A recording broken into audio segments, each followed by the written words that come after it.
Ito meron tayo ditong ano, ano bang tawag din eh? Doorbell yata to. Ginagamit to dun sa tindahan. Ayan, nasira na. Titingnan natin kung kaya pang gawin. Nasira na yung pindutan sa mga nabili. Ayan. Lalagyan na lang natin ng pandikit yan. Tapos ito. Ito kasi direkta na siya dun sa outlet. Yun na yung magsusupply sa kanya. Tapos ito, the battery. Ang nirereklamo, ito.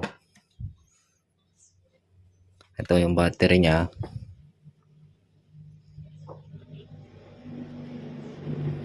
Kita ba? Ayan. 12 volt siya. Kaso, nung bumili ang may-ari nito, sobrang mahal. Nasa 200 yata yung isa. Ilang araw lang daw. Wala na ulit.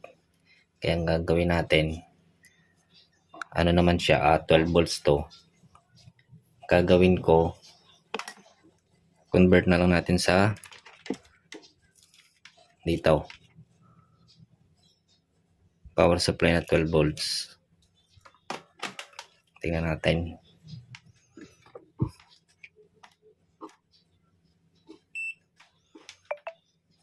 Positive. Ayun. Okay naman. Tapos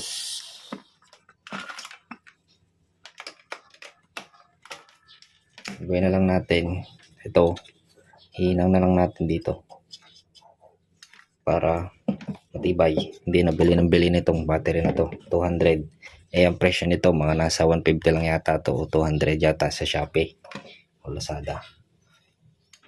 Yun lang. So ito, nakabit ko na. Hinihinan ko na siya, tapos tinanggal ko na lang yung terminal ng battery. Ayan o, hindi naman malilito kahit matanggal ng ano, may polarity naman yung board niya. Ayan o. Kaya hindi naman malilito pagka kinabit. Tapos ito, ginawa ko na lang ng paraan.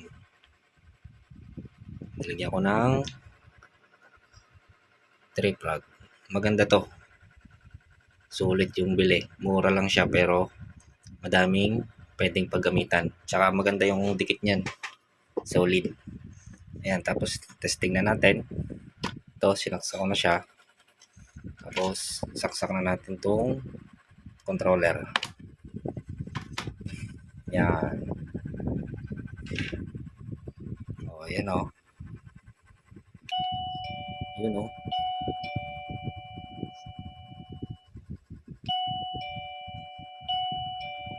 Okay. Okay siya. Yun. Hindi na siya laging bibili ng 200. Ewan ko kung saan niya nabili to. Pero 200 daw yung bili niya eh. Kako, liit na to. 200 yung price. Bihira lang daw kasi yung ganitong battery. Yan. Yan o. Okay na siya. Testing ulit.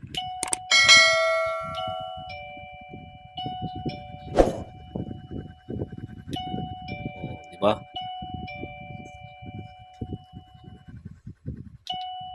Yung guys na. So, dito na lang. Paki-like na lang nung video. Tsaka subscribe na din pagka may time. Salamat.